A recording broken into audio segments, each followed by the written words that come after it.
just that, like, we've never been defeated. Now, we've been through a lot. Like, I've had a lot of breakdowns, and I believe you have as well, in terms of like mentally, kind of like when your whole mind needs an MOT and you don't get there in time, and then like obviously there's a lot that's gone on in our life. So I just wanted to show you my little you know, little creative and professional things. Like, obviously some people will have a clipboard and stuff, but you know, I've got my sticky notes. You've got your little post-its. On my sticky notes, I've got one that says being a mom. I got one that says social media versus reality. Then I've got domestic violence. Then I've got love and relationships. Then I've got self-harm. Now, obviously, every single one of those post-it notes are deep. Yeah, like I can't really think of anything. The best one to start off with. So I thought, even though it's a bit of a mad little cocktail, like the spice chart at Nando's. You got mild, lemon and herb up here, and then you got hot, extra hot down here. What I mean? But I thought I was gonna just like pick one out, you know, at random, unless you wanted to start off with something. However, because we're like coming back again, I just wanted to remind people that you're a former artist. Would you say you're a comedian? Because I think you're hilarious, mate. I'd prefer to say that I'm more of a comedy actress rather than a comedian. I love it. Rather than a comedian, Yeah, because you have you probably like prefer doing your skits more than say like a stand-up comedy show. Yeah, definitely. I'd definitely. Little boy, move. Lie down. Just to let you know, guys, this is a dog. It's not a son. It's a dog. Go and lie down. Move, dirty boy. Go and lie down. Come here, because you're just causing trouble. So I'd 100% prefer to be in the next big comedy film rather than stand up on a stage in front of people, because I just feel like where I could easily structure a comedy show and do stand up. I know because of the way my brain's set up, and obviously us being EUPD, if I don't get the vibe back, it would just completely ruin it for me. Exactly. And the whole like, regardless of what anybody else thinks of me, it still has to be something I'm comfortable with doing. So I do believe that behind the camera is so much more easier, whether it's scripted or not. It's just so much more my comfort zone. It's something I've always known from music videos and doing a bit of modelling here and there to, you know, now doing what I do behind the camera for myself and starring in my like other people's music videos and just little bits and other skits and stuff as well. So you collaborated a lot with other like say comedy actors. Do you know what I mean? I think stand-up comedy, regardless as well, a lot of it, and some ignorant people don't realise that, you know, stand-up comedians, it starts off as a little bit of talking in a show. Then as they build the jokes up, they start to write them down. That's how they manage to go from having a few laughs when they first throw a joke out into the audience to, you know, like someone like Kevin Hart, he started off small, then he ends up big, and then, you know, it gets better and better every time he tells the joke. You know, but they have to work out how to use. What's funny, like they talk around the same jokes for a while. Yeah, but at the same time, it's still very spontaneous. If a joke doesn't work in a certain area or a certain audience, you have to be able to pick that back up. And I don't think I have that ability. Not to say that I probably could never have that ability. I just feel like I'm a lot more. When you do something, you should always be comfortable in doing it. And I just think right about now. And I love that message as well, being comfortable. Because what I love about you, Queen.T, is that basically you have just literally built up your own platform. Like, so I've always wanted to ask one of the big social media influencers this. Like, I feel a bit gassed, like a bit of a nerd, because you're like a social media influencer because you're way past 10K and all of that. So when would you say your followers started to build up in the way that they did? Like, what would you say was your critical moment? Well, first of all, let me just say I've never ever bought followers. I've never ever paid for promotion. I've never paid anyone to post my videos or share my videos. I did actually used to do the whole proper hardcore social networking thing. So I was in everybody's inbox posting this video, posting that video. Go and watch this, go and watch that. Tag this, tag that. A million hashtags. And that was just you though? That's what me one. Yeah. And then it basically just started off with me just chatting absolute shit. I was a miserable bitch. I was angry all the time. Everything pissed me off. So I seen a couple of people ranting and raving one day. So I just started most of my earlier rants, which some of them have been taken down now, were actually real life things that are just disguised as other people's problems. And then it started to build up, and then people started to love it, and people started to come gathering round and whatever. And then it was actually a friend called Jam, who's locked up at the moment, Freedom and them, who said, yo, you should do this, you should take it more seriously and do this and do that.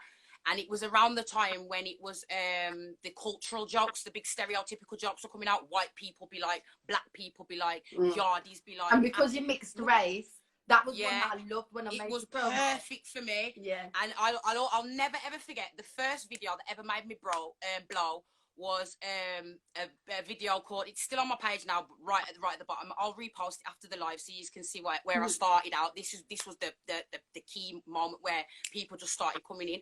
I made a video called growing up mixed race was always a struggle. And obviously it sort of goes like, growing up mixed race was always a struggle. I never knew where I fitted in. White people was like, you're too greasy, and the black people was like, you don't cream. And it was like, and in the end I ended up saying something like, and I'm here eating rice and peas and beans and cheese on toast, and I don't know where I fit in. And for some reason it just blew, because it was just my way of just relatable though. Like I just feel like it's so relatable. Obviously, I always used to say, if there was another world war of race, like, where do we go? Move black down, race mob. Like, obviously, I've got a mixed race mom, so I'm a bit more, you know what I mean? I'm not straight 50-50, best of both. But obviously, it's like, you know, with mixed race people, like, they often say you either go to your white side or your black side. But there is some of us that really embrace both, and I really love that video, because when I'm doing my lives, I really go down to the bottom, like, right down. I don't care how much stuff you got, how much content. I want to see where you started. Now, in the comments, because I'm not very good at this normally, but I've looked at the comments, and Kina UK, who's a fabulous artist, so beautiful as well. Oh, yeah, she's brilliant. Yeah, she was asking, like, how do you get your followers, because she wants to bring more followers to her page. Hopefully, we can plug you, Kina UK, but, you know, you didn't pay for it. So one piece of advice is like, nah, don't pay for it. Know your work and just put that work in. Yeah. So the only thing I'd recommend you use the sponsorship in Instagram for now is the fact that the algorithm's completely changed. The reason being, I've worked it out for myself just off the top of my head on my own intelligence. Too many normal, broke, working class, low class citizens were getting big, getting paid, and getting somewhere with their life through Instagram. So they slapped the paid promotion in there. So now, and sorry if you've paid for promotion before, but any old idiot can get attention now. You pay them. You can pay them as, I think it's something as minimal as £2 a week, up to 150, up to 10 grand a week if you wanted to, and that basically throws you on people that haven't even requested to look at your videos, don't know who you are from Adam, and it just literally throws you slap bang on their timeline. Yeah, because I'm seeing that now. You just see like random people, like on... Yeah, and to be fair, bag of shit. Sometimes I see people on my timeline, I'm like, who is this idiot? What is this shit I can hear? You know what I mean? But they've paid for that attention. So it's like, you got to rate it in a way. They invested in themselves to get seen. And they're getting them whether we like it or not. But like, basically, it's like, you know, it can be disheartening when you are trying really hard to build your platform. Especially, like I mentioned Kina again, she's a bad gal artist, like, whoa. And it's just kind of like, sometimes even I'm just like, I'm doing all this, community youth, mental health, this, that. I might not be as funny as Queen.T, but why don't no one want to follow me? But like, but I guarantee if you backed out your batty and rubbed it up the camera there, so you'd soon get your followers. You know what I mean? It's hard. I don't have no batty. That's the problem. I can't work. Not having on a batty. I ain't got nothing. I got nothing. I got a brain. You have to all go and watch Queen.T's Queen.T's twerk. Like, oh, I don't know. I'll try and pull it out, man, because it's proper. It's proper. But do you know what though? I could easily sexualize myself to bring myself more following, but what's the point when I don't need to? And you go pointless sexual footage in the shower. I seen that one. Do you know what I mean? And the worst thing about it is, I tried to make a statement, and everyone was like, "Nah, you're too good at this. You meant that," and I genuinely didn't. Because if you actually look, you can tell. Obviously, you know me, so when you watch that video, you can see that that's me being a dickhead. I knew that was you. But you know what it is? Obviously, man is man still. They don't care if you're joking or not. You looked fire, so Trust me. But what I told him, man, I did tell him, man, I was transgender the once, and he did actually was like, I don't care. I was like, so what you saying? He was like, I don't care. Like, I've never done nothing like this before. And I was like, yeah, and I can't genuinely, hands on heart, I couldn't tell you who he is, so I can't even name names, and I wouldn't do that to embarrass him anyway. But I did actually convince a guy that I was transgender before, and he was ready to lay it down for me. He was ready to come grab my body and all sorts. Everything's different now. Yeah, man. Yeah, man. You know, everybody's fruity. Everybody's like so fruity these days. But hold tight you, because you know that means you're attracting everybody. Then even the man that don't mind the transgender woman and stuff. So I think we need to normalize pansexualism. Because I think there's a lot more pansexuals out there now, way more. They're just too scared to admit it because there's too many labels, too many titles. There's too much abuse that comes from being who you choose to be. It's really hard, you know. I'm very outgoing, tomboy. I don't give a shit. You know, do you mind me asking them, because obviously, you know, when you was going through your tomboy stage, obviously people may have thought that you was. You know, I did actually. To be fair, back there, I did actually consider the fact that I might have wanted to be a man. I did. I thought in my head, I thought that might have been a thing that I wanted. Do you believe that it may have had anything to do with emotionally unstable personality disorder, in terms of, because you probably wasn't diagnosed at that point, but do you feel like that sexuality and you know, knowledge of self, it can be really disrupted by our condition of EUP? Yeah, definitely. I definitely agree there. And I definitely think it was just something that I thought maybe at that time in my life that I really needed. So I sort of got more and more into it. My trousers got baggier, my boxers got, you know. They got baggier. Yeah. I started. She don't even try, guys. Can I just say, she don't even try and be funny, but she's like, my trousers got baggier, and like, it's just, sorry. But so you know, whilst we're on the topic, right, because obviously social media versus reality, so we've just been talking about social media a lot, so there we go, it's in there like swimwear. Obviously the social media aspect versus reality. So do you think if you were still dressing like man them, do you feel like you would just, like, because of the quality of your funniness, do you still feel like you would get the same response that you get now, that you're more feminine? It's a weird question, but I don't know. I have a weird mind. I don't think I would have. I don't think I would have got the same attention. I really don't. I don't think I would have. I don't think I would be in the position that I'm in now, if I continued to be that, because I wouldn't have broke away from being this grime MC tomboy who was completely lost in the head. I think the clothing came.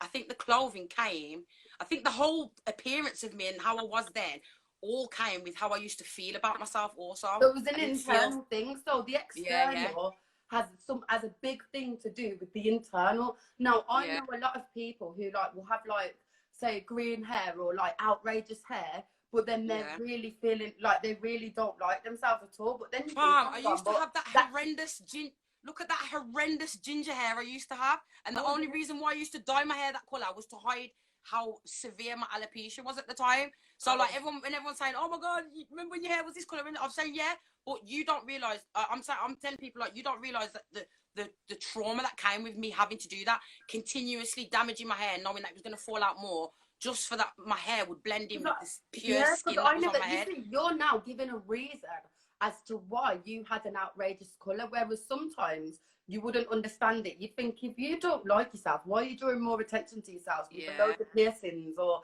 tattoos or outrageous hair? But actually, what we externalize from what the traumas that we're going through or the battles that we're going through within is then affecting how our appearance, because everything can be so chaotic on the inside that it then comes out on the outside. Yeah. And I was just wondering, did your alopecia definitely have anything to do with your stress? It always came down to stress. I mean, back in the day, I used to like stick my hair down to my face, and there'd be curls all around here and down my neck, and you know, there'd be elastic bands everywhere and shit like that. But that was never falling out. It always God's honest truth, I actually used to think, back in the day, I used to think I was Tupac. I was obsessed with Tupac. I used to think I was him. So I'd have like, I'd walk around Handsworth with like bandanas, like make it into a little triangle, and I'd have like walking around like this with bag, and you know there was hair stuck to my face everywhere with 69 I can't believe you went down here. You went like this, so it was everywhere. There'd be like hair all here, everywhere. It'd be like round here. There'd be just pieces of hair everywhere. Do you know what I mean? Yeah. And but it was as the years went by and I got older and life got a bit more stressful for me, that's when I noticed that my hair was completely falling out. I mean, if you look at me now, I still kind of suffer with it now a little bit.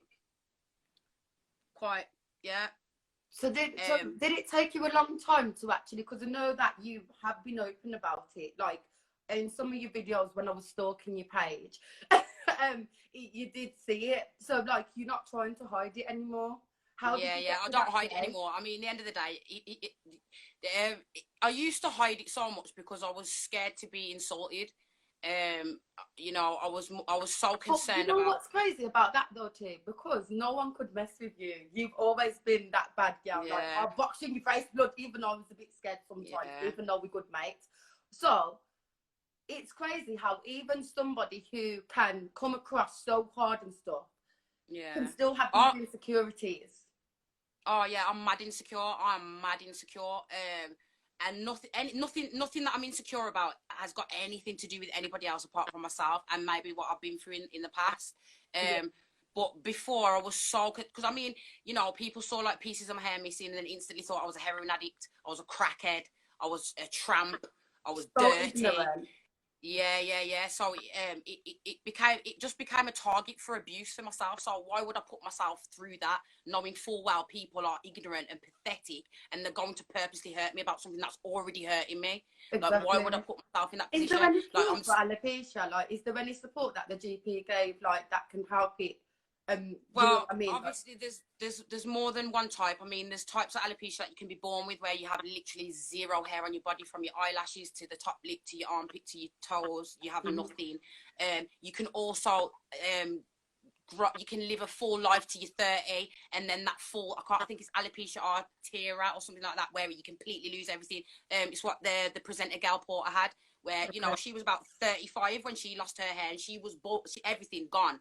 Then you've got skin conditions like psoriasis, eczema. They can cause alopecia, which can be managed or not be managed, or you know, you can lose your hair and it never come back just through scar tissue. Mine is actually a stress related form. When I get stressed or I feel, when it started?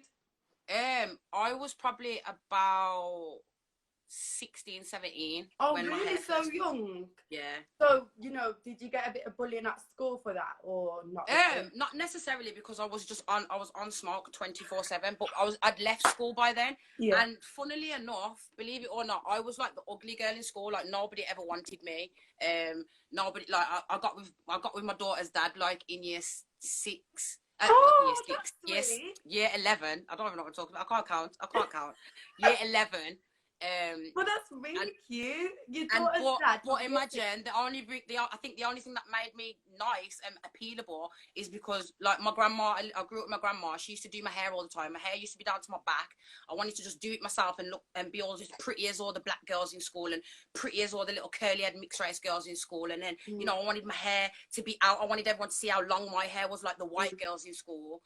And then I just remember the one day I'd had enough of just like, my grandma, she was a very strict Christian woman. She'd wrap up my hair in a bun at the back, give me one big doo-doo plait across the front to send me to school, dry it. Like, my hair weren't dry, but it looked dry constantly. So I had big teeth and big Will Smith ears that I had to grow into. I'll try find a picture and post it up on my thing. So you could put it up in that corner. Yeah. So I mean, I was an ugly duckling in school, so I sort of craved the attention of the pretty. Look at yeah, you but now, then like when I look at the girls that I went to school with now, who were the top donnas of the year, them fall off. But you get me? But I just remember the one day I was begging, please, just I want to do something with my hair. I want to. Like, I'm not fitting in here. I just remember I bent over the bath at my nan's one day and my hair was down to literally to the arch of my back. I literally just took a pair of haberdashery scissors, which is a dress, and chopped off the lot. Yeah, I chopped the lot off. I just had enough, and it was like that age. It was that age where you want to start experimenting with yourself, where you sort of think you're an adult, but you're nowhere near. Yeah. You know, I want to look like these girls, so I How chopped short off the did you whole of cut it? like obviously my hair was like down to my back here, Yeah. and I literally cut it to about here. Did you have a fringe? Was it I like didn't have shit. or the way round? The front of my hair, I even got like this thing. I found this thing in my granddad's wardrobe. Yeah, may he rest in peace. I found this thing in his wardrobe. It was like a hand, like how men get their hair shaved at the barbers now. It was like one of them, but a pair of scissors version. So when you went like that, the clippers would go across like that. So I cut my hair off, and then I thought, oh, let me just try. I thought I'll try to line myself up and everything, and I just went like this with the ones, and it just whipped back my hairline. So I've actually got a school picture with the doo-doo plait, and then you can see the big white patch where I shaved it off. We're gonna see it. We're gonna see it. I'm gonna find it. I'm gonna have to dig it out. I'll dig it out for you at some point. So, like, to recap on that, it's so like obviously from a young age, like 16. You was never really the attractive one. You had kind of these issues from really young, sort of like with self-confidence, self-esteem, self-worth. Then obviously the alopecia thing come quite early as well. So that's also knocking your confidence. When was you diagnosed with emotionally unstable personality disorder? Well, from what I know of from medical staff, I had psychological treatment when I was about 8 years old, at primary school age. 8 years old? Yeah. I have actually got on record that I used to see a psychologist between the ages of 8 and I think around 9, 10. And one thing that stood out as well when I was young, I wet the bed and used to wet myself up until I was about 10. Around that age as well. So I actually wore nappies for a very, very long time. I went to bed in nappies. I was quite a big child, and I went to bed in nappies and stuff. I don't know the full ins and outs of it. I'm currently going through a process to actually find out a lot more about my medical history. But I've been getting treated. I've been getting seen, and there's been issues with my life since I was very, very young. I always thought that there was something wrong with me as well. No. I've never felt normal. Social stereotype of normal. I've never felt normal. I've always felt that there's something wrong with me. I was a very weird child. I used to do weird little things that some people do them, because I've googled the statistics on it. But I'd burn myself. I'd sew my fingers together. I'd hit myself. I'd purposely try to hurt myself at a very young age, and I never really understood why. But obviously, so can I ask then, obviously, because we do have the, the self-harm and the domestic violence. Was what you inflicted on yourself at a young age, was that to do anything to do with domestic violence, or is that not yet? Because obviously this is your truth. So, not yet. I actually couldn't give you a honest answer as to why I used to harm myself when I was so young. It was just sort of a compulsive urge at the time to do it. I just didn't handle anything very well. I was a very confused child. I always felt like I was wired, like I was wired differently, like I was just constant, like I never used to be able to keep still. I used to take lick, as you do. I grew up in an old school Christian Jamaican yard. You know what I mean? I was raised by my black side and that, like, you know what I mean? So it was like, I was always like, they label me as haunted. I was a haunted youth. You know what I mean? The bad one, the naughty one. You know what I mean? Sort of thing. But there was never. I just always had these urges to just handle things differently to the way other children of my age should have been handling things. Even when I would even if I knew it was wrong, I'd still do it because I had to. There was nothing that could stop me emotionally, mentally, or physically, unless you caught me and give me 2 licks to stop me from doing what I was doing. What age did you say that started to? Well, obviously that would have been about between the ages of 9 and 10, but where I solidly knew that I was self-harming to harm myself. Now we're all right, babe. Where I knew I was actually harming myself because I wanted to harm myself or because I had no control over it, was around about 14, 15. Yeah. So you had some intervention at 8. So obviously there was always, from a very young age, there was this feeling of like wired different, as you said. So I'm going to use your words, like wired different. Now that's really interesting because obviously the brain, the you know, the lack of serotonin, what they talk about with depression. You know, you were seeing someone from a really young age and it's on your file, and then obviously the self-harm came in teenage years, which does for a lot of people as well. Obviously I'm not a mental health professional. I have just done research because I have done it myself at 2 points in my life. Did it continue throughout your life, or did it stop in teenagehood? Nah, it's to be honest with you, it has been something that I've actually genuinely struggled with all my life. I think, sorry if there's anybody here in my family or friends that didn't know this, but I actually self-harmed on Christmas Eve. I was just so a bit that's messed close. up. Yeah. That's like really recent, close. like really recent. So just before we came into this new year. Yeah. So in I mean, terms I'm quite things that people don't really see on my Instagram is I'm actually quite heavily scarred. I'm like, I am actually like covered in scars. Like it is like something that I've really, really battled with, and I've got scars on my face as well, where I've tried to cut my face open, tried to cut my finger off. I've hung myself a couple of times. I've overdosed. I've smashed my face into brick walls so hard that I've been cussed for about 3 days.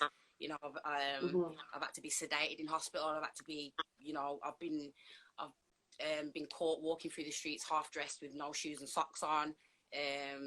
You know, I've been in some pretty dark places, to be honest with you. So would you say that the intervention and support? Yeah, I am crying. I'm pregnant anyway, so I can say that I am crying. But it's not just that. It's because obviously of how much I can relate and how recent. I didn't expect anything. I didn't expect the self-harm topic to be so recent. But would you say that the intervention, like how many times have you actually been hospitalized because of mental health? Sorry. It's all right. We are strong women to be talking about this. Like, it takes so much to talk about. You have been on social media as an inspiration, an influencer, and you continue to keep going even though this is happening. So we're going to keep going through the tears. We're going to keep going. What was the question again? It was just about being hospitalized. If you've been hospitalized, if you remember a number. If you don't, it's okay. Like, you don't have to go. It's gotta be well over about 15 times. 15 times. This is based on me actually making an effort to let people help me. Keep all the love coming. Thank you. I'm so sorry we haven't answered your questions. I was going to ask Queen.T to have a look, see if she wants to answer anything, but I'm really sorry. This is going to be the kind of live where we're really just trying to get through these topics that Queen.T has suggested. So I'm really sorry that we haven't been engaging with your questions and everything, but hopefully maybe when we've got through every single one of these topics that Queen.T has suggested, questions at the end, we'll literally take all the questions and stuff. So I'm sorry if I haven't answered anything or Queen.T hasn't answered anything. We really just want to make sure that we touch on these topics thoroughly, deeply, rawly, honestly, openly and properly for all people that may be inspired by this conversation. Okay, so would you say that during your stays in hospital, would you say that you came out feeling better than you did on the way in? Nah. To be honest with you, I spent many years just lying and hiding it. I never really understood it. I didn't understand why I constantly wanted to hurt myself. I always used to think that I wanted to die and that the world would be better off without me, and that I didn't deserve to be on this planet. Like, I just felt worthless. I felt worthless for years. But then it came to the point where I had to go through a lot of pretty intensive questioning and assessing and prodding and poking and being messed with. I know it very well. And I just saw that the more and more I lied and the more and more I kept secret, the worse and worse it was getting. The more and more I was hurting myself, the more and more I was feeling like shit. The more and more I kept trying to kill myself and stuff like that. Like, and the best way I could describe it to the nurses when they were, because it came to the point where I had to be seen every day. They were coming to my house every single day, giving my medication to me every day because I was an overdose risk. So they were literally coming to my house, putting the medication in my mouth. I had to show that I'd swallowed it and deal with things like that. And the best way I could describe it. Was you susceptible to taking it though? Was you agreeing to take it, or was you being forced? Yeah, it came to the point where I was under a mandatory sectioning, basically a mandatory care order, and I had to do as I was told, or else I'd be put into a mental health hospital, which I've actually avoided a few times. But it was like the best way I could explain it is I keep trying to kill myself and I don't want to die. So what can we do to stop this? Because it's scaring me now. And somebody's going to have the unfortunate thing of finding me dead. My daughter's going to find me dead. My mom's going to come and find me dead. And nobody's going to know why. Because I've spent all these years lying. So now I need to tell the truth. And now I need to find out what's the matter with me so I can tell other people. That's what it came down to in the end.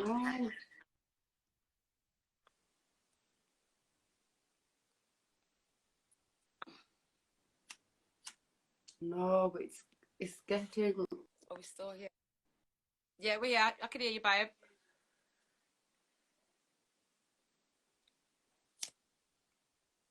Give it a minute. Give it a minute, guys. Give it a minute. Give it a minute. I think it's just because I've had I don't know if you can see on your screen, but bare people have jumped in all of a sudden, so I think it's just slowing us down a little bit. Oh, thank God you're back. Okay, I just heard what you just said. We've just had a big boost of people jumping in, so I think it's just slowing us down for a second. Okay. So yeah, can we just? Do you mind doing something with me a minute? Do you mind doing something with me? So we're just gonna breathe in, breathe out, breathe in all the love, because there's been a lot of love. I did read a little bit. There's been a lot of love. Breathe it all in. Breathe it all out. Okay, so you got to a point where it was like, I genuinely don't want to do this no more. Now you showed us your legs.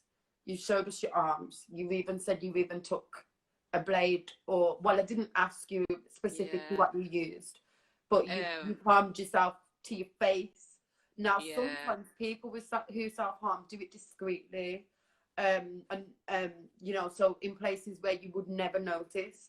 But then sometimes it gets so severe that those places that you would never notice is not enough. So it just then goes everywhere. I mean, to be honest with you, I don't know. Obviously, this is like, say, my arm, that is like years and years worth of scar. I mean, I had a photograph taken of my arm in the past, and they counted up to, it got to 200 before they stopped counting of how many scars was on my arm. Does it go all the way up, or is it? Nah, it's sort of centralised to there. Is it both arms, or is it just the one? Yeah, I've done both. I've done both my arms. There's a big, massive patch on the top of my thigh, and obviously, a new spot, so to speak, would be my leg, which I'm actually like, I'm a bit disappointed in myself, or the person I was when I did it, because obviously I'm quite proud of my legs. I think I've got quite good legs, so a lot of it is very, very spontaneous, and like, can you hear me? Yeah, just take time when you're pressing the heart button too much, because it's going to slow us down just a little touch, because everything has to load up and that. Okay, you're back. But nothing is going to stop us, and this is what I keep saying every time this happens. Yeah. I mean, so my arms, my legs. What I wanted to ask you is, go on. Yeah. Sorry, go on. I didn't see you talking. Yeah, so I've slit my throat before. I've stabbed myself in the throat. I've stabbed myself in my wrists. I've stabbed myself in the leg. I've stabbed myself in the arm. Sliced my face up. I've hung myself 3 times. I've overdosed about 5 times. I've purposely poisoned myself. Yeah, it's been pretty hectic, to be honest with you. Can I ask then, I'm going to wait for it to load. So it's just going up rapid. That's why with the views, that's why. So every time, I think every time, like, probably 5 people jump on, it's just blurring me. So it's like you're talking and I'm missing it, and it's upsetting me so much because it's just so deep. But it's like, if people can still hear exactly what Keita's saying, you know, see God not want you yet. You made it through. Like, you know, there's just going to be so much love in these comments because, like you said on your post, like, people may not never see this again, but they will, because we're going to do this properly. We're going to, like, in a podcast in place, like, because this is like the breaking up of it and everything like that. It's annoying me, but what is good about live is that it is a national lockdown. You know, we've got all the support in the comments, and you know, you said you feed off energy, don't you? So at least, you know, we do have that that positivity within the comments of all these people who just love you and are inspired by you. And how does it make you feel to know that, I'm just gonna wait because it's blurry, it's going again. Yeah. Come back to me. Come back to me. Oh, we're here. Hi, Preds. Big up yourself. Oh, are we back? I'm back. I can hear you perfectly. Can you hear me? You can hear me? Nah, what happens is I can hear you perfectly. It goes up on yours. And it's slow, yeah. Okay. I think it's when we are getting quite a lot of hearts and stuff as well, so it's slowing us down just a little bit. Yeah. I'm here. Stop your noise. I'm here. Medea. Medea. But what I wanted to ask you is, like, how does it make you feel to know that there's a lot of us, or there's a lot of people in your comments, and me as well, that feel so heartbroken to know that at any point we could have lost you, right? And yet you continue to do what you do so well and make us all laugh. And basically, it's like, it's actually like crazy. Like, it's going to be crazy to a lot of people in the comments, and for people to understand that someone who, you know, rants and raves and is so fucking funny can actually be going through that. So I feel like, is that the main thing of, like, you know, social media versus reality, that message that you wanted to get across in terms of social media? I mean, I do feel like I've betrayed my followers a lot because I kept a lot to myself. But I do feel like you have to be very, very careful what you also put out. There's only so much I can put out that's going to help people. There's only so much I put out that's going to almost glamorize what it is that I'm doing or what I'm going through. You exactly. Know, but there's a big difference there's a lot between glamorizing and raising awareness and talking your truth. And I'm so like, I'm just so proud that like, I asked you for your topics and you gave me these topics. It's Queen.T that gave me these topics. I did not do these topics for this. This was all you. So you've decided to come on the Creative Link. I nominated you for Wonderful Women Wednesday.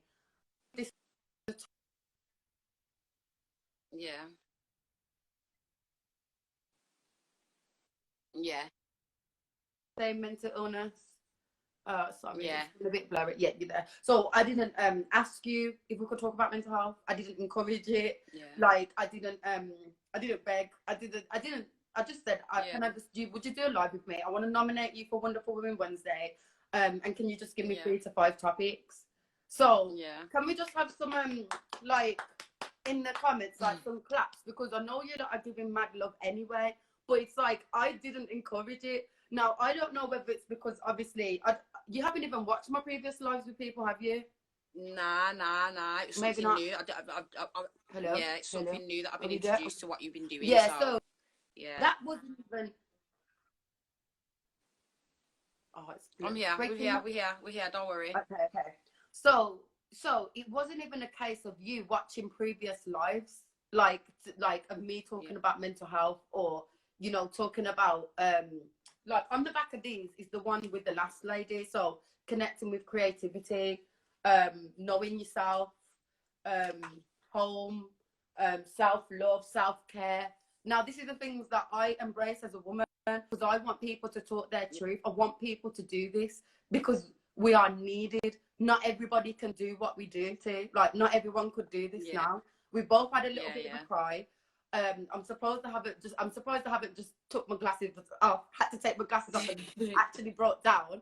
But I need to stay strong, for this, for the purpose of this, for you, for us, and for all women standing strong in this, and not break down, to continue it, to make sure that we, you know, touch every single topic. Now, I know you wanted to talk about, we've talked about self-harm. How would you conclude? Like, I know it's really, really hard, but how would you conclude, like, not like summarize why, and summarize like summarize, I know you've kind of said it in a way, but just for the people that may have just jumped in, we've been talking about self-harm. It's been so deep, it's been so honest, it's been so open, it's been so real. And like, I just want you to, like, maybe there's a person in this life thinking, rah, this is my idol. I didn't know that she did that. Like, I can't believe she did that. And they are still doing it. And obviously we were just talking about not glamorizing it. So that's why sometimes you don't know how to talk about it, because you don't want to talk about stuff too much to make it seem like it's a good thing, because it's not. It's horrible, it's horrendous. I mean, the first thing I would say is, if you know somebody who self-harms, or you don't really know much about it, I'd give you some pointers and some tips. Tip number one being, please do not try and make a self-harmer promise you that they're never going to do it again. It's one of the worst things you can do. There's never going to be a promise from a true self-harmer. Like, okay, the difference between me and attention harmers is the fact that a lot of it's come through psychotic episodes that I have had no control of whatsoever. I don't even know that I'm doing it. You know, I go to bed, I presume, in, you know, I can go, like, I've been in psychotic states for like 2 weeks at a time, 2 months at a time, 2 days at a time. You know, there's been times where I've gone to bed completely normal as what I thought, and then woke up and, you know, before I even open my eyes, I can feel the pain, and I think, fuck, here we go, I've done it again. You know, and I have to wake up to the realization that, you know, my EUPD kicked in, my schizophrenia kicked in, and I've harmed myself. You know, so some days I was waking up covered in cuts, and I didn't really know what had happened. So, you know, where people will be like, oh my God, you shouldn't be doing that to yourself. Well, all right then, darling, I don't really want to be doing it. You know, I've got, you know, there is some times in my life where I've had no choice. It's done it to me. It's done it to, you know, I've had no control. That's really important. That's really, really important. That. So one thing I'd always say, one thing I can't stand is when people say, oh, promise me you won't ever do that again. I can't do that. I physically can't, because half the time I wasn't even in a fit state to know that I was doing it anyway. You know, it's a tricky one. It's a tricky one. It's hard to understand someone who self-harms, especially if they don't really necessarily want to be harming themselves. You have to respect. Do you feel like you don't even understand yourself when you've done it? Oh, sorry, it broke up. Sometimes I can look at it and think, like, wow, you've gone way too far here. Like, you know, you've just opened up scars that I've only just healed like a month ago. Like, what are you doing? Like, and then I look around, I'm like, oh my God, like, I wake up covered in blood, and, you know, I'm really, really disappointed in myself. And then I have to go and turn to somebody. I have to literally, you know, there's been times where I've cut myself that bad that I physically cannot do anything to clean it myself. It makes me feel physically sick. So, you know, I've got. Do you have to go to hospital, like, sometimes? Yeah, I've had to go to hospital before and have my skin glued back together. You know, I've had to go to. I mean, there was one occasion where I literally savaged myself. It was on my left arm, and I done some damage, and I literally woke up, my arm was stuck to my bed sheet. I had to peel that off. It started bleeding again, and because I was so used to harming myself at this time, I actually went to the chemist. I got everything that I needed to butterfly strip myself back up, bandages, you know, creams, antiseptics, whatever. And I tried to come home and do it myself. I couldn't do it myself, and I actually had to go to my best friend, and literally, funnily enough, then I'd already harmed myself the night before. And then obviously I come home, promised her I wasn't going to do it again, and I came home and just went wild with a box cutter, and I had to go back to her. Is your intention? No. Is your intention to die when you do it though, or is it? I believe so.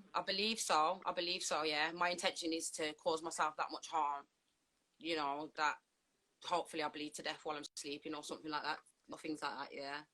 And then obviously I had to what go would you through say in life has helped you the most? Oh gosh, it's my daughter and my best friend not giving up on me, and just literally just being on my case, you know, about my mood changes, about, you know, at one stage it was pretty bad. I literally had like friends and family coming to my house and like removing all the knives out my house, and you know, I was the doctors put me on an overdose warning, so I had to go and get my medication daily. Just little things that stopped me from, at my worst moments, completely destroying myself and killing myself. Yeah. And would you say that it has had creativity? to be, it's a personal battle. No medical professional, no fellow self-harmer, no fellow overdoser, nobody can do anything to make it better for yourself than you. You have to try. You really have to try, and it's never easy, but you just have to try your best. You know, I even came to the point where I went so long without harming. Yeah. I mean, I had a self-harm kit. You know, it was this little box. It had razor blades, knives, pieces of glass, you know, bits of sharp metal, you know, bits of old tissue covered in blood, you know, hate letters to myself, you know, letters saying like, just kill yourself, die, you're worthless. And there was a moment in my life where I'd go and lock myself in the bathroom. I'd just open this little box up. You know, I'd pull out the pieces of tissue covered in blood. I'd pull out the razors. I'd pull out the notes to myself. And I'd just sit in the bathroom. And all I'd want to do is just slip my wrists open and just go, like, just leave, just go. You know, I'd hear Saffron running around outside playing in a bedroom. Like, you know, I could hear, like, the TV. You know, there'd be just, like, this null ringing in my ears. Like, it was just, everything just went dead for a moment. And then I'd just stare at this box for so long. I'd be shaking, sweating, crying, and then I'd just sort of put everything back in the box, close the box, come back to my room, put it down, and just try and carry on with my day, you know. But that hasn't always worked for me. But I went through a very long period where I didn't sort of do anything to myself, you know. But I did mask a lot of things. A lot of my harm came through me being completely intoxicated and not necessarily knowing what state I was in. It was rough, man. And would you say that basically in terms of like where you are now, because obviously the last time you did that was Christmas Eve, I'm not going to ask because obviously there's still a few more topics. I'm not going to ask like what made you do that on that day, because obviously it's very personal and stuff.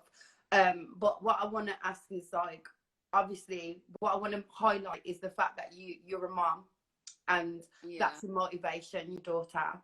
I want to highlight the fact that you've done so well. So would you say that creativity has been like a therapy for you in terms of making these videos and sort of like, sorry, it's kind of frozen. I mean, I'd say that I'd definitely say that I need this platform just as much as you guys need to watch it. I mean, it's so, that is just so beautiful, because it's like, I mean, it is a bit of a crutch. I mean, there are times when it's completely useless to me and it has not, and it means nothing to me, and there's nobody on this planet that can make me feel like this is worth doing. And then there's times where I need to be here, because if I don't, then something bad's going to happen. So I need to put something out there. I need to remember my purpose. I need to remember that I am actually worth something. I'm valuable to the people who... you are. Move! Dirty dog. Sorry, move. Her son, dog is back. Yeah. There are times where I need this way more than any of you lot do. Way more than any of you lot do. Do you actually know now, right now, I'm asking you, do you know how powerful you are?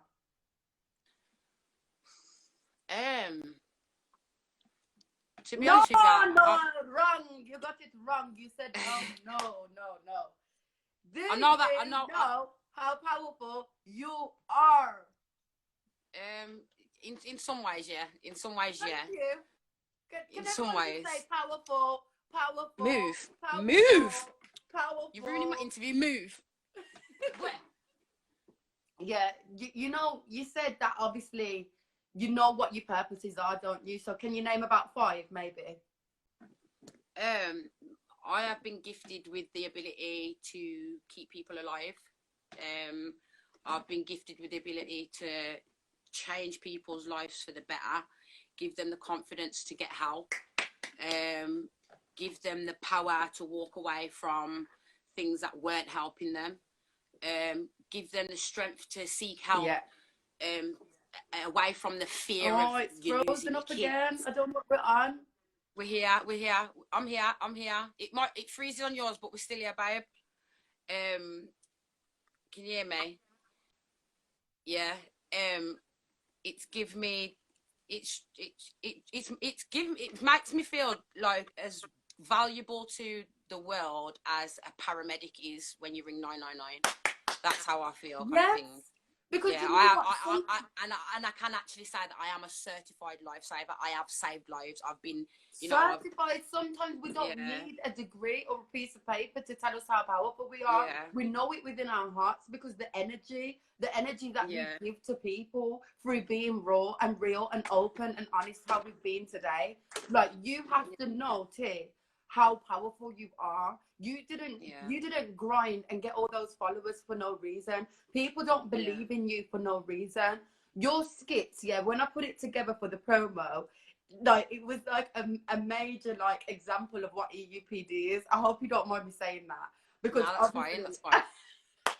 because obviously it was just like so many emotions, like so many emotions, so many sides to you, and it's so multi-dimensional, and you are multifaceted.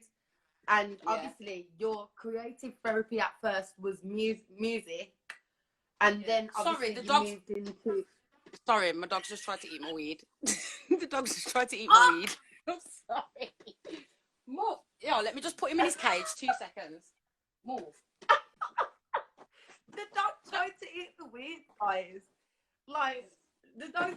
Imagine seeing the dog lean. Imagine the dog comes on the live and the dog good piece of 45 pound for the cheap five as well, you know. I have good just now. Pussy. Yeah, my bad. I'm here. Nyam your bones. Yeah. Teeth in raw. I paid good money for that weed, you know. I'm sorry. We're there. The dog thinks it's a treat. The dog wants to join in. Like, you know, the dog wants to obviously get relaxed tonight. It seems a bit active. You get me? We were relaxing. Yeah. But yeah, I'm here. I'm concentrating. I'm here. Okay, concentration. So I just want to, in this little, you know, before we go on to the next topic real quick, because I don't know, how long have we been on? We're all right, man. Them have time, man. All right, everybody locked down. So basically, obviously, like, because I don't know when the live cuts out or whatever, but I'm not a pro with all this, but all I know is I want people to talk their truth, and this is what you've done so far. Thank you so much for being this open, because we need you. So, you know, like you said on your platform, you may never see this again. You may never, because we don't know what mood we're going to be in. Now, you see, when I'm booking these lives with all these amazing women and everything, I get to the day and I'm thinking, I don't want to do the fucking live. Like, I can't explain. Like, even before it, you said to me, I'm feeling sensitive today. What did I say to you? I'm feeling sensitive every day. Like, nothing new to me. And like, obviously, it's like, you know, you want to put all this love into the live. You want to put all this enthusiasm in. And sometimes it's there. I ain't going to lie. Like, sometimes I'm just thinking, I don't want to fucking talk to that bitch now. I'm joking. I hope she does not want to do this live today. Fuck me. She had some mate, audio book, that's all I'm saying. Audio book. Audio book. My voice notes. Voice notes. But no, I was voice noting you about the live. Yeah, definitely. But if you hadn't encouraged, if you hadn't made it so comforting and so you made yourself so easy to speak to, I probably would have just gone, yeah, well, fuck it. Like, the live probably would have come down. I probably would have tried to make an excuse not to do it. But I think it's all. Well, at least you're honest. I think it's only for, and do you know what? Yeah, because I'm trying to push myself so much this year, social media wise, I thought it's only right that I at least try and experiment with just being open and honest and see whether I can handle it or not. Because what happens if I actually do blow and I end up on a major interview program, or you know what I mean, and then they start asking me all these questions. I can't just back out. I can't just lie and act, because that's not part. That's not who I am. but there has to be Well, some I sort of suppose comfort and normality of talking like this. Some people don't accept interviews still. So Yeah. But however, I don't feel like they get as much support and engagement because we like to know who you actually are. And that's another thing with the Creative Link platform. We like to celebrate the artists behind the art and get to know them. Do you know what I mean? Yeah. Like we like to like really get to know the artists behind the art, and I like to show like the behind the scenes. Like I feel like they're really special in terms of making stuff. Do you know what I mean? So when I created that little like show reel of yours and I put all the stuff together, like to me, why wouldn't I do that? Because it's going. I needed to highlight you just like on X Factor when they do the highlights and that. Like I needed to highlight what you do. I like how you sort of got it from like my earliest videos to the most recent as well. I like because you could, if you actually pay attention to the video that Joellah did put together, you will actually you'll see the you'll instantly be able to tell when I was up, when I was down, when I was okay, when I wasn't, and you'll be able to see that through the run of the video as well, which I liked. The starting one I just love because you're like, good morning, it's me, Queen.T. I just want you to share with the world, and it's like, mind your business, and it's like. It's just so funny, and I wanted to find one where you're acting crying, because I know that back in the day you did put a video up, and I don't know whether it's your ex-partner, current partner, because we're gonna get onto love and relationships, we're not gonna forget, but basically there was one where I believe you were engaged, I'm not sure. Obviously it just literally go like this, you know, if I say anything that you don't want me to say, okay, no, that's fine. So, you know, and then you were like upset, and you did show a bit of your real self because you were crying, and you just said, this is the reality. So in terms of social media versus reality, you have shown, I don't know if you remember, but you were vulnerable at this one point, and you were comfortable. So I don't know whether that was like because of the strength that your man gave you, or one. Nah, that video, as some people, I mean, a lot of people thought it was quite staged. I actually hadn't slept for almost a week. I knew it wasn't staged. Can I just say, I knew that wasn't staged because I know it's like. Yeah, I actually hadn't slept for almost a week. I was going through a strange eating disorder because I was worried about eating, and I hadn't slept for a week. I'd actually been on my intensive treatment at that time, and I'd gone completely sober, so nothing recreational, no alcohol, no nothing, no weed, nothing. I was nothing, and it was the most terrifying. It was the most terrifying time of my life because it literally opened me up to every part of my mental health possible, and I couldn't sleep for a week, and I literally begged him to come back. Like I was crying my eyes out, like I was saying, like I can't sleep, like I need to sleep, like I can't. I was hallucinating to the point where I was, you know, like in the horror movies when they pull the sheet over the head, I was screaming. I was literally pulling the sheet down, and there'd be a man in my face like that, fully real. You could see his skin, you could feel him breathing, you could smell him. He was in my face, laughing at me. Like it was bare intense, and that came from a choice that I had to make to get reassessed. And I actually had a panic attack. And the video that you actually see is me coming down off that panic attack. And I just thought, you know what, there was no actual evidence or clear indication that I actually suffered from mental health at that time. And I actually just was sick of lying and sick of hiding it and sick of pretending that it didn't exist. And I thought, you know what, fuck this. You lot are actually going to see what the fuck I have to deal with. You know what I mean? And I literally couldn't breathe. And I just remember saying, and I looked at you, and I was proper coming down off this panic attack. And I just took one look at him, and I said, oh, I need to share this with everybody. I feel people deserve to see the state that I'm in right this second, because this is the reality of me. This is what I have to put up with. This is what I want to say is that like basically it's like crazy because I've had people that like I've heard it off other people, like, she's an attention seeker, like as in me, I'm an attention seeker, like, or she doesn't talk about mental health. Now obviously till that point you didn't talk about it. You just like not took the piss out of yourself or took the piss out of the illness, but you used it to your advantage. Like, you know, on this top it says Wonder Women Warrior, because obviously it's Wonderful Women Wednesday on the Creative Link, and that's why I nominated you. But obviously it was like people got it twisted, and the thought that I wanted attention, like the thought that I was just attention seeking, and you know, just talking about mental health because of, I don't know, like I want people to feel sorry for me. But the thing is, yeah, I'd been modelling on runways and photo shoots, and I was acting. And people don't understand how you can do that. Yeah, people don't understand how you can do that because you're not supposed to do that, Joellah. Because you're not allowed to like, and they don't have understand any moments of fun or happiness or normality, because if you're mentally ill, you're meant to be a destroyed little mess that hides in the corner. It don't work like that.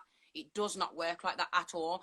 You can be running down that runway today, and then tomorrow looking at all the pictures thinking you ugly, horrible, nasty bitch, and then you don't model for another 2 months. And people don't understand that every time before I went on a stage as an actress or as a model, I'd have to back a double brandy, like a quadruple. I don't like. Yeah. I used to drink. Yeah, when I used to perform, when I used to do music, I used to get that mashed before a performance. I'd have to do my performance and go home. Yeah, because that was it. I literally, I'd turn up for, I'd turn up and I'd have like a 4-song set to do, and I'd bust through this thing. But and then the thing is, you're giving everybody that energy. When you go out and you take all the shots and everything, but no one, and you'll be that life and soul of the party. But then nobody actually understands. And inside I was shake, and inside nobody understands what it took to get you out the fucking door, to get yourself dressed, to do your makeup, to do your hair. I swear, like, and then it's just kind of like you get in the taxi, you go there, and like all your friends are pinging you off. Where are you? Where are you? Where are you? And then you get there, and then it's like, fuck it, I need to get straight to the bar. I need to have about 10 shots, couple of this, couple of that, and then that's why I was mashed, because I was like. And obviously with EUPD, you can be on cloud 9 Monday to Thursday, and you've got an appointment on Friday, and your appointment's not till 2 o'clock on Friday afternoon, and you get yourself ready. You're ready for 12:30. You sat there ready, trainers on the lot, and literally, at 1:45, all of a sudden your mind just says, "Fuck that bitch! You're not going nowhere. You're not going nowhere." Your heart just starts beating. You're worrying about what you're wearing. You're worrying about. You want to do. You want to piss. You want to. You know what I mean? You feel like you're gonna vomit. Like literally, it's like, and then you have to sit there going, hold on a minute. No. You're changing up your hairstyle. Then you wish you never took it out. Yeah. Then I start sweating. You know what I mean? So I used to have like a proper OCD thing with changing my clothes the minute, because I was embarrassed about my sweat. And for people that actually don't know, anxiety sweat and panic sweat smells different to normal perspiration. Panic sweating and that it's I'm anxiety sweating now. It's a natural thing. Like my armpits right now are soaking wet. You know what I mean? And these little things these little things here, these will stop me from leaving my house all week. Because what's the fucking point in me leaving the house to stink and sweat and be covered in sweat? Like mental health has held me back loads. Like I could have done a million things more than I have done. For every one thing I've done, I could have done 10 other things. But my condition is just every now and then it just goes, nah, you're not doing that. Sorry, sit your backside down, stay in your bed. There's times when I don't leave my room. There's times when I don't leave my room. There's no look. There's no look for it. There's no, you can be a supermodel and be unwell. You can be homeless and unwell, but you can be in a mansion and unwell. And the worst one, I think the worst episodes are the ones that you don't expect as well. Yeah, because it's so unfair. Like why you were doing this so to me well again? Like the whole day you could have been doing, or the whole week you could have been doing so well. And basically when I get to March, this would have been the first year that I haven't had a breakdown, because the anniversary of the breakdown. Thank you. I'm clean. Mental health clean. But congratulations, man. Too soon, because because tomorrow, nothing I go on. But obviously, it's like by March now. That's the anniversary of when I get really down. Like when I first had Amore, you remember it clearly. You know what I mean? I had the postnatal, then I'm up, then I'm down, then I'm up, then I'm down. Just like you said, it's blocked so many opportunities. But you know what? We're here. We're still here. And basically, it's just like we could have been gone. There's times when we felt suicidal, and there's times where we've done stuff to ourselves that we know we shouldn't have done. But then at the same time, it shows our strength, because we it wasn't our time to go. It wasn't our time to go. Every single time that we thought it wasn't. And this is what I want other people to take from this. You feel like it's your time to go, but there is a purpose for you, and that's why you're still here. And maybe maybe you're watching this live. Thank you so much. But yeah, maybe you're watching this live because you needed to know that people that maybe you look up to. I know you've got way more fans than I have. So obviously, people needed to know that actually someone as strong and as funny and as vibrant as you has a lot going on behind the scenes, which is why I feel like you picked that, you know, social media versus reality kind of topic, because I think strong is such a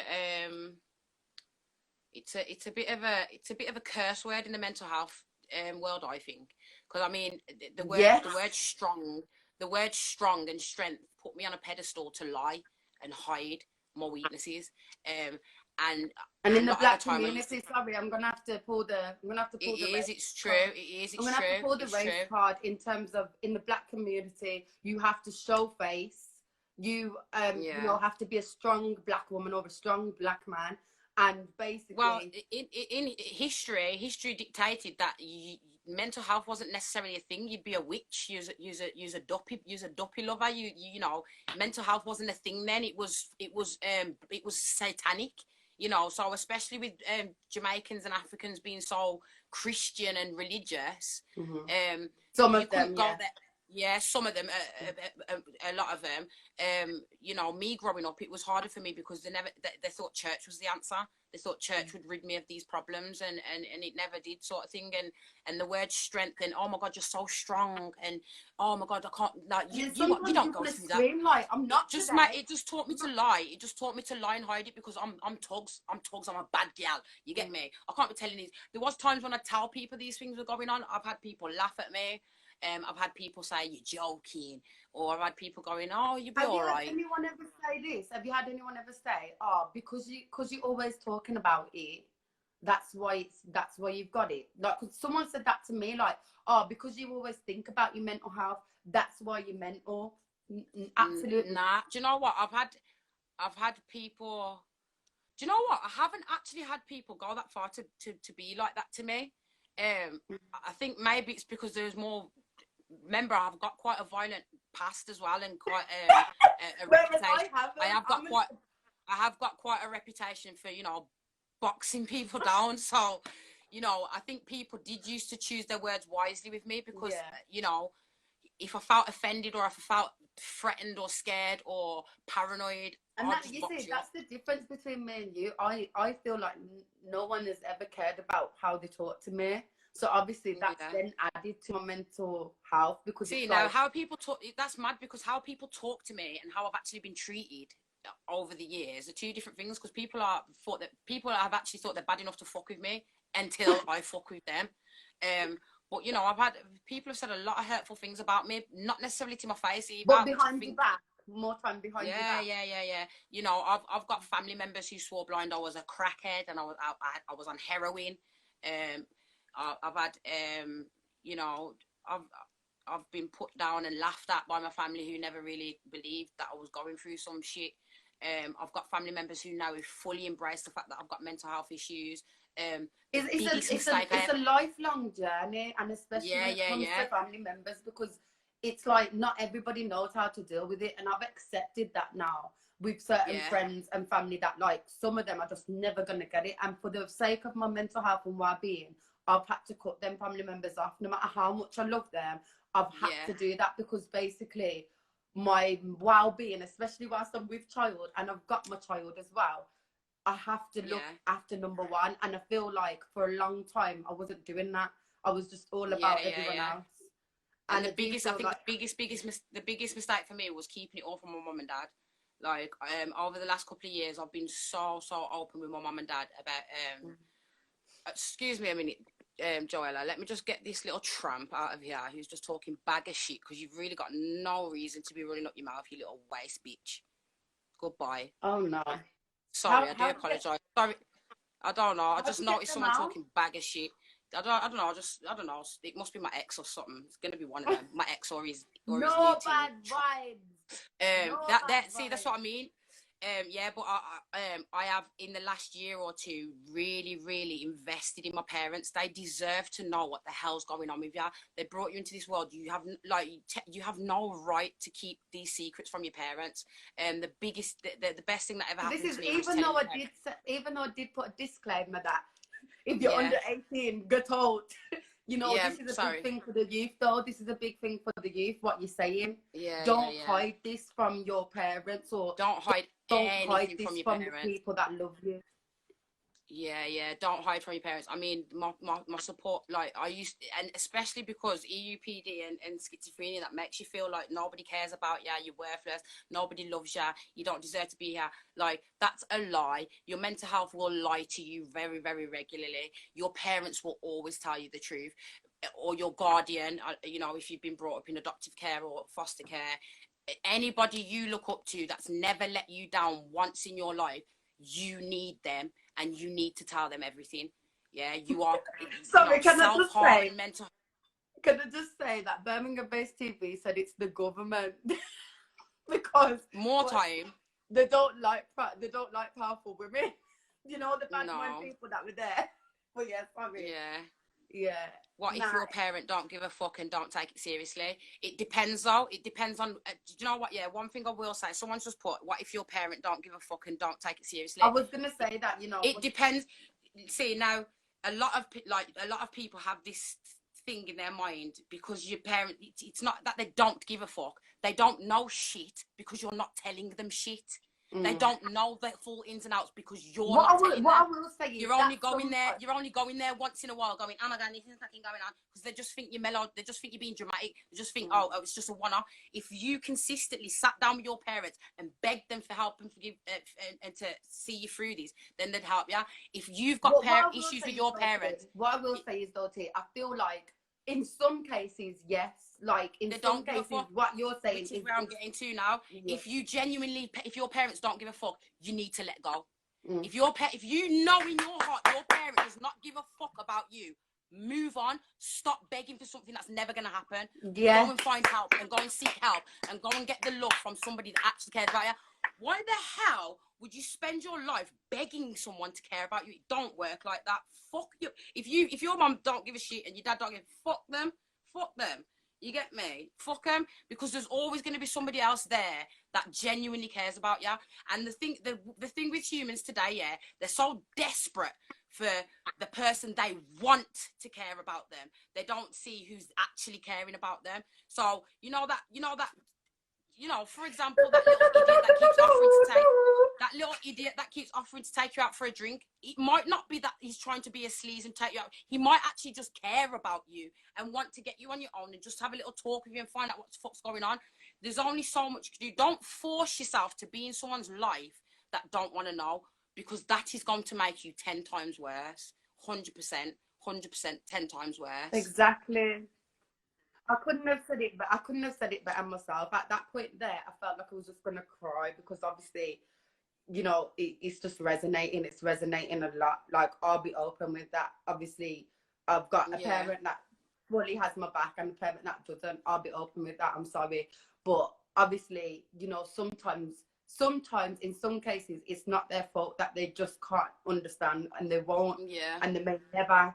But at the same time, what I can say is, underneath that kind of ignorance or just not knowing how to support you, they probably do still love you, is what I will say to other people. And there's fear as well. Fear, it's scary. It's scary.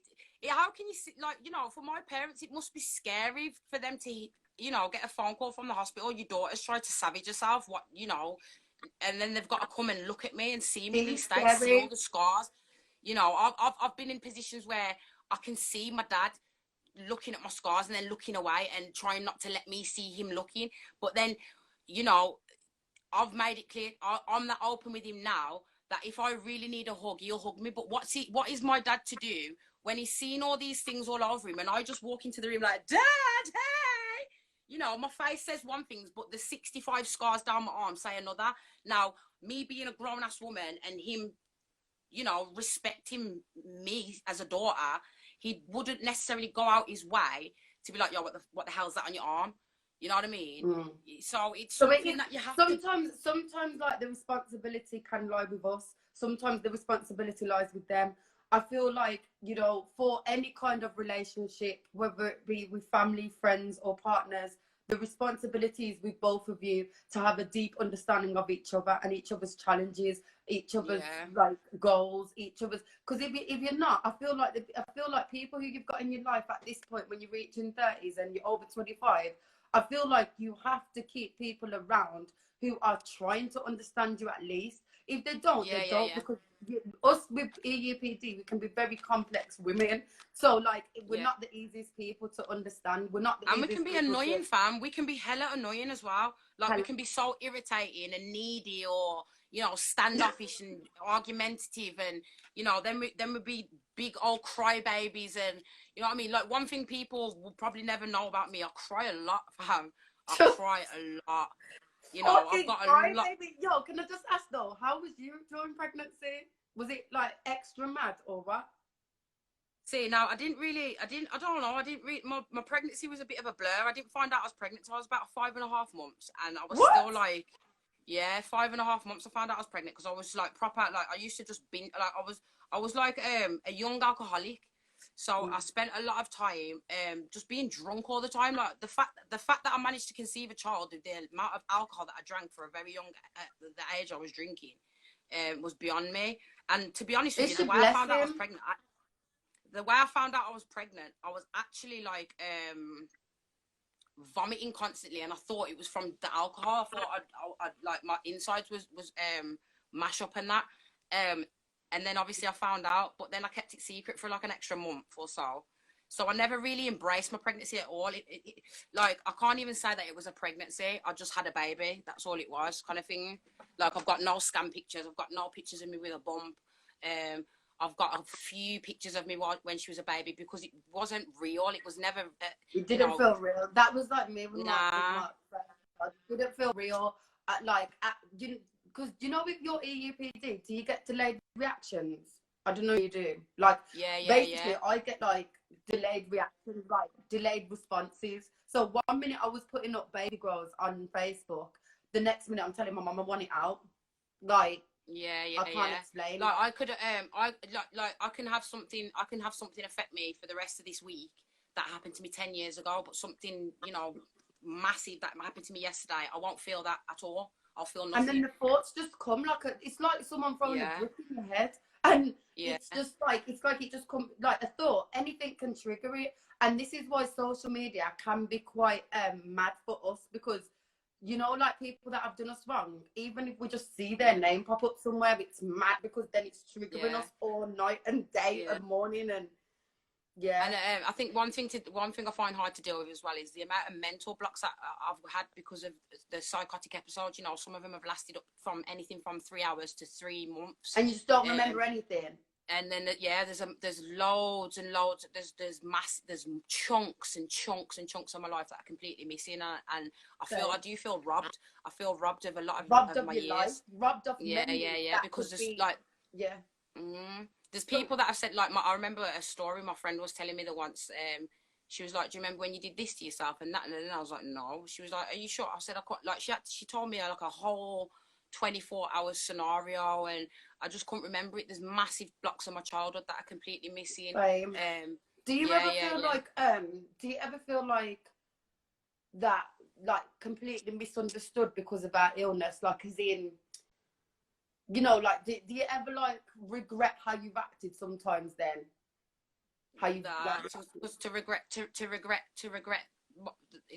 most of the things that I've ever done, it would mean I was aware of what I was doing, which a lot of the time I weren't. Like, so you cannot blame somebody for doing something they didn't know they did. You just hit the nail on the head. And basically, I feel like a lot of the time we can be judged off an episode, and even though it doesn't seem like we're in an episode, because we're in a relationship. Because what people fail to realise is you can have mental breakdowns and be fully aware the whole time that you're in this breakdown, and then you can go into stages of psychosis where you are completely lost and you don't even know your fucking name. I never actually understood the whole blackout. I blacked out. I didn't know what I was doing till it actually happened to me. And that obviously came from being sober and being reassessed and relabeled. How do you deal with obviously people saying like whatever? How can you say you don't know what you were doing? Like, how do you deal with it? You either accept it or you don't. I'm not gonna fucking pussyfoot around the situation. You know what I mean? You know, I'm the one that was swinging from the door frame, and you know, I'm the one that had to patch myself back together. Don't tell me what was going on. You weren't even there. But then I have actually got witnesses. I've got people that have seen it happen for themselves, and then I wake up the next day. Like my best friend, she's seen me go through some shit. She actually had to. One of the occasions where we got your best friend because you've mentioned her, and I feel like without her, it could have been like worse. Of like things could have been. She's had to like I have to like she's told me things, and I'm like, shut up, you're lying. And she's like, this has happened. You've been doing this for 4 days. Like you've been gone. Like I'm glad I've got witnesses that can vouch for me. For me, my mum and nan, they have to tell me when I'm too high or when I'm too low, and that's what people aren't understanding in terms of EUPD. That you can have. One thing that I'll advise anybody that actually knows somebody that suffers with mental health and stuff like that, like there are going to be there's going to be like, listen, sometimes there's going to have to be times where you don't listen to a word they say, and you have to force yourself on them for their own safety. You know, a mental health person's biggest excuse is I'm fine, I'm okay, I'm just tired. You know, I'll be all right tomorrow. Or I'll message you later, I'm just not feeling myself. If you have to, force yourself on them, because you know that there's a few moments where you could be on the verge of losing your sister, your brother, your cousin, your best mate, your auntie, or your uncle, and that bit of force sometimes makes them have to open up to you and stuff. Like my brother, she don't take no shit. She knows when I'm on one, and she will make sure, like, even if I don't go to her, she will not leave me alone. And sometimes she gets on my damn nerves, and I know I get on her nerves. But then if I don't answer that message, like I haven't got time for her to come knocking my door, and I haven't got out of bed all day, and so, you know what I mean? Like you know, you do need that sometimes. You do need that force sometimes as well. So if you have got a friend with mental health or anything like that, just please don't give up on them, because they need you more than you think. Don't give up on them. They haven't got the guts to admit it. That's all. Yeah, and there can be times where that friend, like me and Tugs, or like anybody that has mental health issues, they can really like be horrible to you because they like are so in so much mental trauma and pain, and they can really don't expect so like expect so much from us, man. Yeah, and like sometimes rationality can just go out the window and stuff like that. But like, please don't give up, even if you was to like say, like, do you know what I mean? I can't explain it, because when I have been in a mental breakdown and I've been telling everyone to fuck off, or I'm not answering my door, or I'm not answering the phone, when I'm well, I remember my best friend putting a letter through the letterbox, and I ignored her, but I read the letter and it did make me smile. I remember, you know, people driving up and saying, Joellah, I know you're in there. Through the letterbox. You have to be very patient. You have to be very, very patient. And us knowing, us, like, you might think nothing's working at the time, but us, like, it does do something for us, doesn't it? Like the fact that people aren't giving up on me. People aren't giving up on me. Just leave a little message on the phone. Just leave something, and just always let them know, listen, when you come out of this, I'm here waiting in your own time. You know, just do as much as you can. Because it means the world to it means the world to us, man. Trust me, proper. Whenever you want to talk, whatever time, And if you suffer with mental health as well, it doesn't matter. Like, don't think because you've messaged your brethren at 3 o'clock in the morning, knowing full well they've got work at 9 o'clock in the morning, they don't message you back straight away. Don't think that your brethren doesn't care about you. They're in bed sleeping. You know, use we have whatever brain power you have left. Just realize that, you know, you might need to, not everybody's going to be able to be there for you when you demand it or need it at that time, but just let them know. Just because your friend never answered the phone within the first 3 rings doesn't mean they don't care. And if you have to, leave a text message and just say, look, I'm going through a really bad time right now. I'll talk to you tomorrow. Or sometimes you don't want to talk. Can you call me when you've got the time? Yeah, and sometimes you don't want to talk. Sometimes you don't want to don't answer the phone, but you can voice note. You can message. Yeah. You can email. But don't lie. Don't act like everything's okay. Just say, I don't want to talk about it, but I'm in a shit place right now. Anybody that cares about you will understand. And if someone says to you, I don't want to talk right now, I just need you, just be there for them. Don't force them to tell you what's the matter or what's wrong, because sometimes they don't even know. Sometimes they actually don't even know.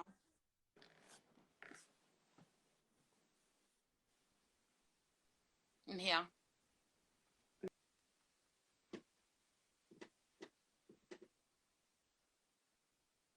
Are we good? Can you hear us? Can you hear us still? Yeah, yeah. Well, you're back now. Oh, are you back? You back? Yeah, we've just had an increase in people popping in. I think that's why. You're back. You're back. Man, You're back. You're I back. proper feel sad when it happens because I missed what you're saying and I want to learn from you as well. Yeah, basically all I was saying is don't, like, from an outsider's point of view, don't try. If they want to talk, they want to talk, you will. Like, at the end of the day, if you want But to don't tell try someone, and all right, I force want to it. die today, you will tell them. Don't force it, just be there for them. And the same, if your friend has rang you 12 times and you don't understand, yeah, you might be going through shit, but you're intentionally now then putting your friend in a stressful situation because they don't know what to do and they don't know how to help you. The best thing you can do is just say, boom, I really don't want to talk about it right now, but we'll talk about it another time when I feel ready.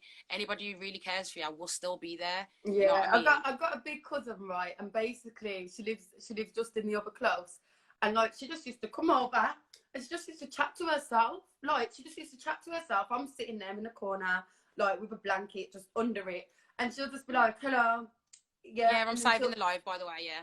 say Sorry, again. yeah. Now, someone's just asked, are we saving the live? I'm going to save it at the end as well. Oh yes, ma'am. Yeah, I hope yeah, you can download the video or whatever, but we'll yeah, yeah, it will get somewhere. But yeah, so yeah, my cousin would come in when I was in my breakdown in 2019. This was after a sexual assault. So basically, she came in, she would come in, she'd clean up, and she'd chat to me, and like she'd just talk to herself, like, and then she would show me she's a dog lover, a mad dog lover, in it. So like, oh, it's frozen. It's frozen. It's not. You're all right. Oh, okay. You're all right. So basically, she's a mad dog lover. So she would just show me pictures of these cute dogs, and I'd just look at it like, because like, what? Yeah. Yeah, like I'm not a dog lover in it, but like obviously it's cute and that, but like I'm like suicidal. Then you show me a picture of a dumb dog, like sorry for all the dog lovers, and I know you got a dog as well, but obviously, obviously, it's like she was just doing whatever, like she just was trying to act as normal as possible. And you know what? I really recommend that, acting as normal as possible, like not too normal, obviously. Like, don't try and say come out like to the rave or something. That's not what we need. Like, or don't try and force us to go out, but try and bring normality to us. So she would like clean up for me, and you know, she would just do whatever and just chat about for a bit, and then tell me some dusty jokes, and then leave and say see you tomorrow. And I'd just be like, and then I'd rather kind of just laugh a bit, because it's like, is she mad or am I? You get what I mean? Like, yeah. She's just coming, and literally I ain't said a word to her, and I'd open the door and I'd just walk off, like, because it's there has been many occasions for me personally where I've looked at other people, I'm like, you lot are mad, and this is what I mean. you know, I'm like, nah, they'll be like, yo, T, you're not right, man. I'm like, nah, you're not right. Like, are you all right? Do you know what I mean? You're the crazy one. But it's just sometimes I'd feel terrible, because obviously my auntie as well, she used to come every Friday because her daughter was at dance by me, and I knew the time was coming, and I'd think, fucking hell, she's gonna be at the door soon. Sorry, auntie. But like, basically it's like, and then I'd open it, and then, but with my cousin, it was like, she's kind of like got that bad girl stance like you, and she'd just be like, wow, if you don't answer, I'm gonna kick the fucking door down anyway.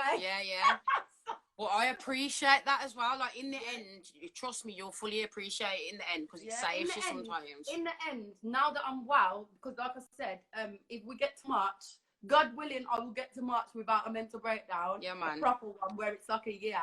But basically, yeah, man. please. But basically, you know, like, she, like, now I would do anything for that girl, because she was there when it was so hard to love me. Do you know what I mean? Like, and anybody that's there for you when you're so hard to love, and you're so unreasonable, so irrational, and they're the ones that prove to you that life is worth living. Because if they could still be there for you whilst you're just so standoffish, I appreciate them so much, because at the end of the day, like, you might be the one harming yourself or going through stuff, but they're hurt as well. Love you, they have Lisa. to see the best. They have to see their best friend hurting themselves, their cousin. You like I said, you know, it's not, it's the same as, you know, if you commit suicide, it's not just you that ends up the victim. You know, if you commit murder, and you know, everybody else around you suffers as well. Yeah, just want to say, Shakti Blue, oh, proper empress, yeah, she helped me when I was low too, and she's saying maybe that's why she gets triggered. Wait, oh, I lost it. Wait, just the comment. Let me have a look. She goes, she said, maybe that's why I struggle, because I see that reality and people are twisted up. Now, yeah, but not just that though. Like, you have to understand that, to a certain extent, your mental health isn't reality. You know, it's not reality to be in a constant depressive state. It's not reality to be harming yourself constantly. It starts like to become our so world real. and their world are two completely different things, but that doesn't necessarily mean that either is the wrong world to be living in. It's just how it is. Like, there's nothing you can do about it. And we have to just come to the realization that, not like, it's not for everybody. Like, you can't rely on everybody else's opinion to mold how you are and how you feel about yourself and how you deal with it. And I think what we need to show people, sorry, because of the cutting, I don't know when I'm talking over here, I don't want people to think I'm going to do that. You're blessed. But because of like, what I want people to understand is, we're not trying to normalize self-harm or mental health. We're trying to normalize self-love and healing. We're not trying to normalize mental illness. We're trying to normalize awareness of it, so that we can improve it, and so that we can support it, like, so that it becomes less, and so that wellness can become more. That's just what I mean. The biggest, feel like, is important. I think the biggest misconception about someone like, say, myself, who suffers with severe self-harm issues, is that because I harm myself, you're automatically at risk of me hurting you, which has made life very difficult for me. I mean, it's made people very, very scared of me. It's made people intimidated by me, or fear, you know, to speaking to me, or you know, I've had a lot of people going, "Oh my God, I was scared of you until I spoke to you," and things like that. Like I find it, I understand, but I also find it very, very offensive. Like, if I was going to go out and hurt somebody, I'll go and hurt them. Like, my issues are my own, and, you know, the reasons why I hurt myself, you know, some of them have been because I've not been able to hurt other people, because I wanted to hurt someone and not been able to do it. Sometimes it's been, I've had no control over it, you know. So that's one thing. You, like, if you're unaware of certain things, just know that a self-harmer isn't necessarily going to, you know, catch you in their yard and start stabbing you up. It doesn't work like that, you know what I mean? So I think, like, it's my duty to just put this information out there so that people can just understand a bit more. I feel like it is our duty as public figures, social media influencers. Like, you know, I don't have as much of a following as you. Well, hopefully one day I do, because the more followers I get and the more support Creative Link gets, and funding. I'm looking for funding, because everyone's always telling me how much funding I could get for it. Give her money now. Come on. Give me some money now. Pass me money. But basically, now, obviously, the more support the Creative Link gets, the more support I get, the more I can do, like, things like this, but real podcasts in a real place, you know. Like, obviously, due to lockdown, like, we've got to do this anyway. But obviously, I want to do this properly. I really want to make sure that you speak your truth, which you've done today. And it's just kind of like, what I will say is, like, mental health is at the forefront of everything we do. Like, I remember someone saying to me, you know, mental health isn't everything, you know. And it bloody well is. Like, it is everybody. And one thing, anybody sat here now, one thing I'm going to tell you, every single one of us are capable of becoming that pissed up, weird, smelly tramp that's walking through town talking to himself. We all have that ability to turn into that person. So do not ever think that this can't happen to you. Do not ever think that this level of severe mental health, where you go from being completely normal, fun, bubbly, loving life, to wanting to kill yourself, or actually killing yourself, or actually harming yourself, and don't think that can't happen to you. Please don't, because it will happen to the best of us. Yeah. I mean, there are a group, a handful of people who think because they're mentally stable constantly that they're better than us. Fuck you. Sorry. but fuck you. You know what I mean? In some cases, we are the strongest ones because we're the ones that have to, you know, I have to wake up in the morning and sort of look around and check that I'm here. I have to wake up in the morning and go, and I have to look around and I have to look in the mirror because I suffer with body dysmorphia as well, which some people would not know at all.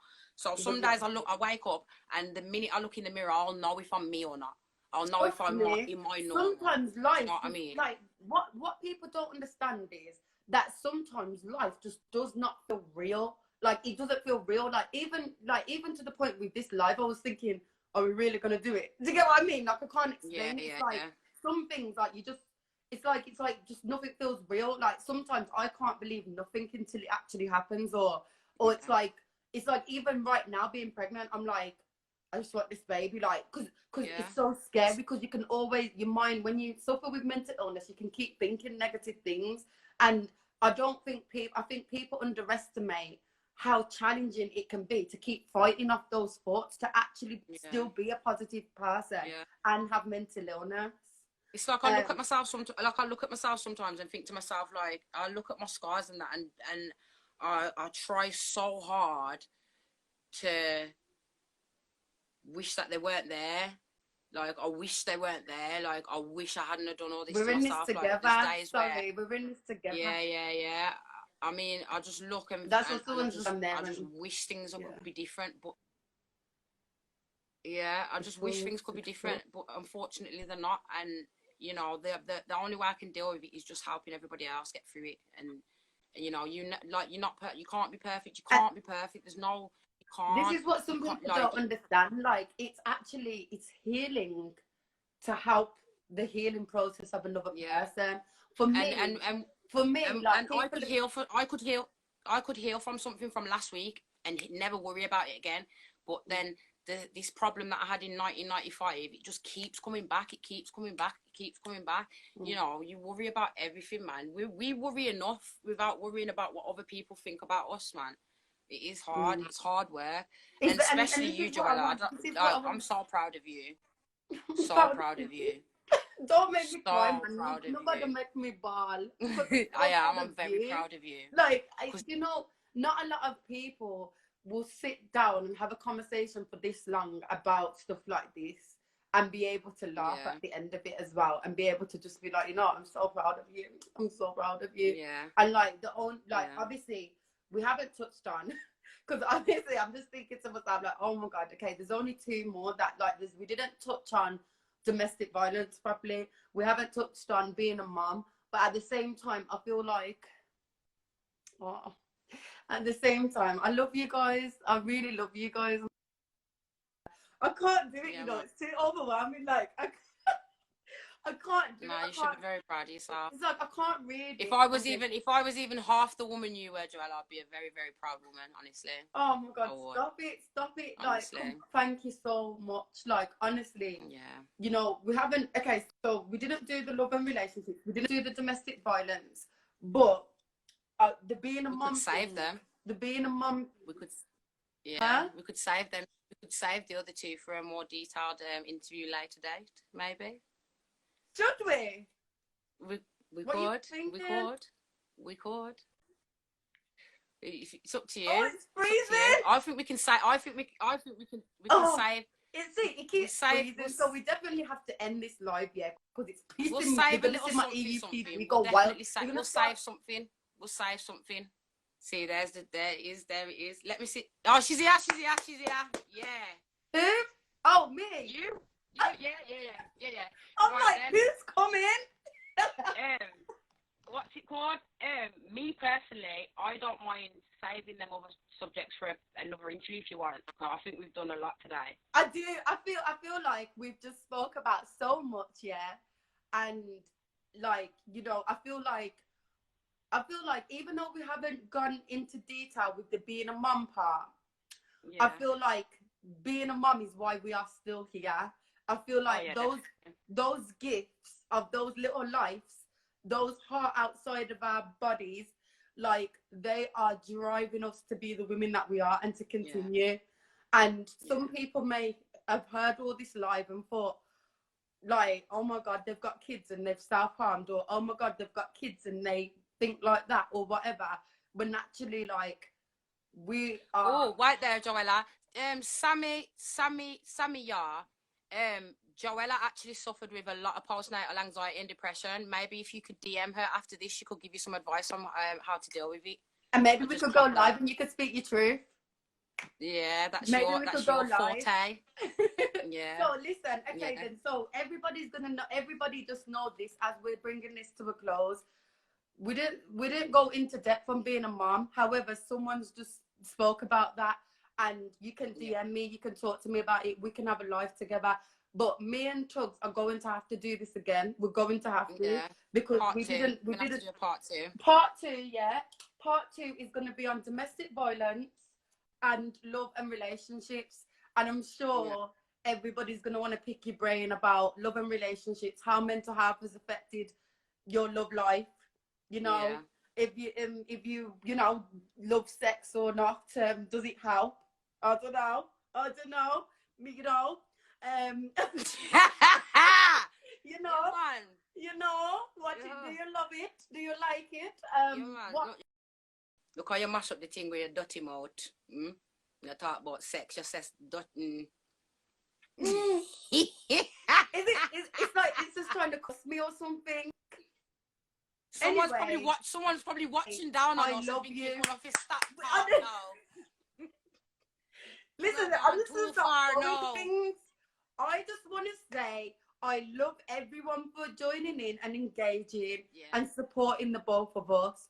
I love you all for all the love that you've shown to us. Keep talk. Look, she's going to get mad now. Watch. I swear I'm going to... I'm not ready for... Yeah, you... Look, I knew you... Look, I knew it.